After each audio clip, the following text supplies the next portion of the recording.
The Russian Foreign Ministry stated on Friday that Russia might completely cut off diplomatic ties with the United States if Washington proceeds with the confiscation of Russian assets that have been frozen due to sanctions.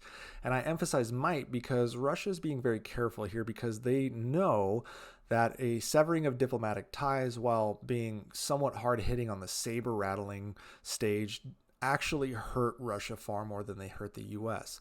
And the reason they're doing this is because there are about $250 billion in frozen assets across the US and its allies that belong to Russia.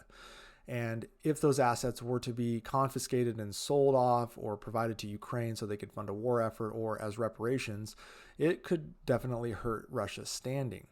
But when I talk about the cutting of diplomatic ties, what do I mean? Well, the most immediate effect would be the closure of embassies and consulates in the respective countries, as the U.S. would likely follow in kind. This would mean the withdrawal of diplomats and the cessation of direct diplomatic communications. However, it is likely that the Russian mission to the UN would continue because that is seen as a different situation than a diplomatic mission to the US. And though the UN's headquarters is in the United States, Russia would probably still be able to attend. However, without an embassy or any kind of diplomatic channels, the communications between Washington and Moscow would essentially dry up. This would complicate any kind of negotiations, even those outside of Ukraine, including Middle East and deconflicting overflights, etc. This is on the official levels, though, which have largely been severed anyways between the US and Russia right now due to Russia's anger at the US for sanctions and providing weapons to Ukraine. However, there are still back-channel discussions that take place, and even in a severed diplomatic relations scenario, those would still likely take place. Now, more importantly for Russia is the economic factors. Diplomatic ties often facilitate trade agreements and economic cooperation.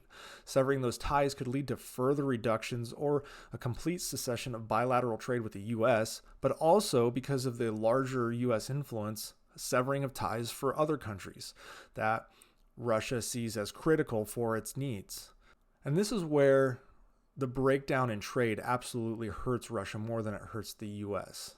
Russia relies on the US and its allies, a part of this sanctions regime, far more than vice versa. First and foremost, access to the global economy via the US dollar, and they've been cut off from that and are finding it very difficult to develop alternatives.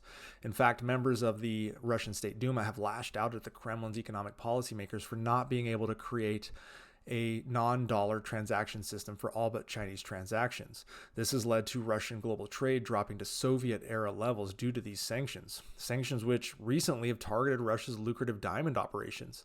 The U.S. does not rely on Russia for that much. A small amount of fertilizer, yes. However, Canada provides 20 times more fertilizer to the U.S. than Russia, and the U.S. has opened accounts with Saudi Arabia, Jordan, and Qatar for fertilizers as well. In fact, we also export a lot of our own fertilizer and can internalize that if need be. What hurts Russia, though, is losing access to U.S. and Western technology, access to the financial system for things like the credit system, but also just getting control of its own seized assets. But what really could be a stake in Russia's heart is continued loss of Western machinery. Much of Russia's industrial base and farming machinery is from the US, Germany, and Japan. The bottom line is Russia is not even a top 20 trading partner with the US, as it falls around 23, which is just ahead of Spain. Meanwhile, the US was number 5 for Russia, but more importantly, the Netherlands and Germany were number 2 and number 3, and they will follow suit with the US. Further cutting of economic ties due to the severing of diplomatic relations absolutely hurts Russia more than it hurts the US. In addition, you'd likely see ordinary citizens facing challenges in obtaining visas. I'm not sure of a lot of Americans that are trying to go to Russia. For the Russians and for the US in any kind of business sense, this could affect travel and work and study opportunities between the countries. But that was already happening. And this kind of actually helps Russia keep people in Russia because Russia desperately needs to keep its people in their country because of their demographic decline. Diplomatic relations also facilitate things like a sharing of intelligence and information critical for each country's national security. The only place I could see this being somewhat beneficial in maintaining is war on global terrorism and organized crime. The US used to work with Russia on global terrorism, but we've seen a reduction in that in recent years. Diplomatic ties also often support cultural or educational and scientific exchanges. Severing these ties could limit those opportunities for this scientific diplomacy and collaboration and different educational research entities, etc. However, we are stealing Russian scientists anyway, so it's kind of whatever.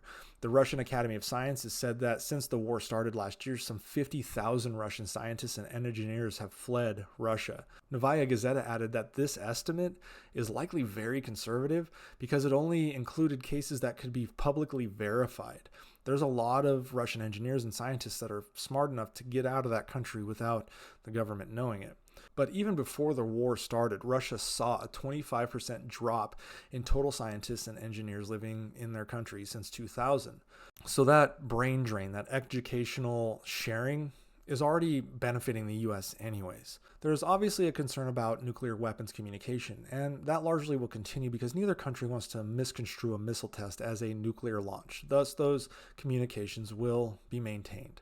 Russia is not going to launch any type of nuclear-capable ballistic missile that could be inadvertently misunderstood by the U.S. as a nuclear launch and therefore causes an immediate retaliation. And that's vice versa going for both countries. So those discussions and back-channel communications will continue. Russia may be acting petty, but they're not stupid when it comes to the possibility of ending Russia or even the world as we know it. My response to when Russia threatens to sever diplomatic ties is, okay, sure, whatever. The fact of the matter is I'm not interested in diplomacy with a country that is doing what Russia is doing right now. So when they find another red line that don't cross or we're going to sever diplomatic ties, I'm like, do it, whatever. It's going to hurt your country more than it hurts ours.